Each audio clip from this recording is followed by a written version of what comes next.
According to a Vital Signs report, constant interactions with technology have contributed to unprecedented physical and mental health issues like inactivity, stress, and bullying for Canadian youth. In the age of social media, could it really be possible that a simple Facebook post could play a role in the rising number of mental health disorders for Canada's youth?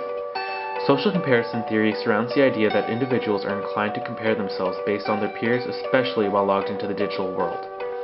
Is social media a tool to connect for students these days, or actually a source of stress and hindrance in itself?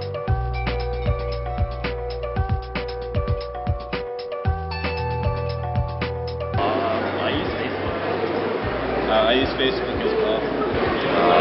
Facebook, yeah. Okay. Facebook group for our program, so we just send each other messages. Twitter, Instagram, Facebook, Pinterest, Vine. I use a lot. Twitter and Instagram. Facebook and Pinterest. Yeah, I just use Facebook. Instagram, like daily, and then Facebook and Twitter. LinkedIn, Instagram. I use Facebook. I have an Instagram account, but I don't post to it very often. And I believe overall that is it. And how often would you guys say that you check your Facebooks? On a regular basis. Probably like every 15 minutes or so. Okay. Once a week? I check out once every 3-4 days. Like every day. More than once a day? Yeah. Okay. Well, I have them on like my phone, so I get notifications all the time. So 24/7, I'm on it.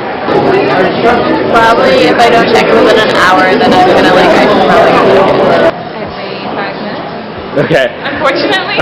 What would you say is the longest you've gone without using or checking Facebook? Probably a week or 2. Do I feel obligated? Yeah. Just because everyone else is doing it. Okay. Do you ever feel like you or some people kind of sometimes compare your own life to where people are at based on their posts on social media sites? Yeah, I mean the people that get to travel and stuff. I've always wanted to travel and get out of Ottawa. I'm just kind of like, oh, I'm stuck here, but they have the option to go to all these extravagant places. Looking at other people's photos, just constantly, you just start to feel bad about yourself, and then I just make myself post in a bit of competition online. I don't know, I find it funny. Some people do like to compete with the amount of likes they get, so it's interesting. People compare themselves to their Facebook friends.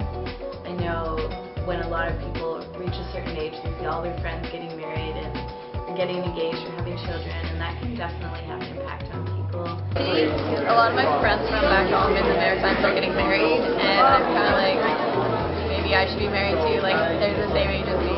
If you see people posting oh, we're to Harvard for law school or something, I might think oh, what am I doing? I think that it could be possible for some people to get lost in it. And do you think you could get rid of your Facebook or your social media accounts if you want to see? No? Why not?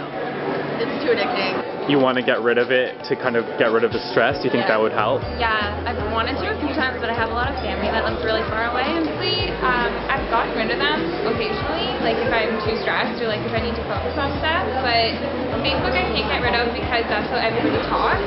I would say I could get rid of Instagram, but I feel like Facebook is really important because it's the way everyone communicates these days.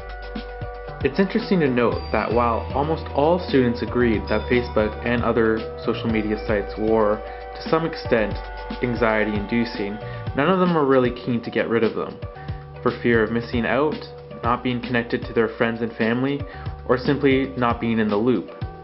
Maybe it's time we all logged off for just a little bit.